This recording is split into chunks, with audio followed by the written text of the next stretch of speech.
In this hour, there were numerous characters that I found utterly uninteresting. With only a few episodes left in Power Book 4, Force, we witnessed several scenes featuring Vic and Ray, Sang and his girlfriend who is aware of his status as a mole and SOD members who have been mostly insignificant until now. I understand that these elements are crucial to the narrative this season, but it's rather tedious to engage with unfamiliar faces when the series is nearing its conclusion. This season is building towards a confrontation between Tommy and Miguel, yet before we reach that climax, we are subjected to various minor conflicts, with Tommy attempting to resolve past grievances before the main event unfolds. After discovering that D-Mac was still connected to CBI at the end of Power Book 4, Force Season 3 Episode 3, Diamond, Jenid, and D-Mac had a lot to clarify.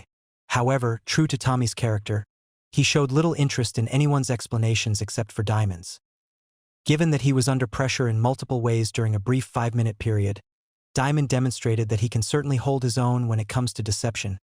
Each character has their own long-term ambitions, and at this moment they are all leveraging each other to achieve their goals, resulting in a web of lies that can be overwhelming to follow at times. For a moment, Diamond almost had me convinced when he recounted his dealings with D-Mac and King Kilo. His performance was so persuasive that I had to pause and reflect on everything that has transpired in Power Book 4.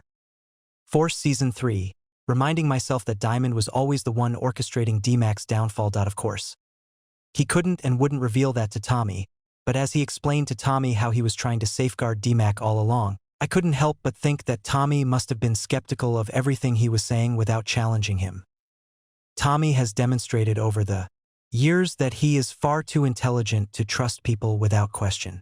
In fact, you can see this when he quickly figures out that Elise is attempting to manipulate him within minutes later in the hour. So, does he truly believe everything Diamond tells him?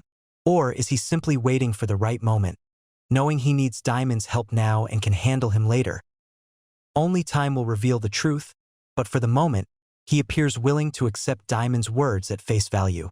With D-Mac in peril, he had to devise a strategy to rescue him, and everything seemed to fall into place from that point onward. I have no qualms about being D-Mac's biggest critic because he is unbearable and conceited, but not in the same way Tommy is, or even how Ghost was, for that matter.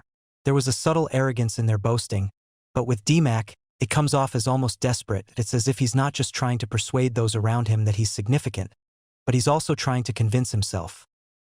Often, he seems to want to be part of CBI solely for the benefits it offers and to impress Genesis. Yet, he appears so resistant to her repeated reminders that the street life isn't what she desires. On one hand, D-Mac is only familiar with that lifestyle. It's where he feels most at ease, but his impulsive and reactive nature makes it difficult to envision a positive outcome for him in the long run. JP's appearance this season, solely to reconcile with D-Mac, felt somewhat empty. Although I did appreciate D-Mac's apology to his father. He sounded genuine enough, if not a bit ashamed of his previous behavior. I believe D-Mac is still a young man trying to portray himself as an adult, a theme we've encountered before in the Power universe. However, the key difference here is that he has never had anyone to truly guide him through this journey to set him up for success. The success he has achieved has seemed more like a stroke of luck rather than a sign of future triumphs. Tommy's strategy to liberate D-Mac from King Kilo hinged entirely on identifying a scapegoat. It wasn't that King Kilo had any deep-seated grudge against D-Mac. He merely wanted retribution for Mad Dog's murder.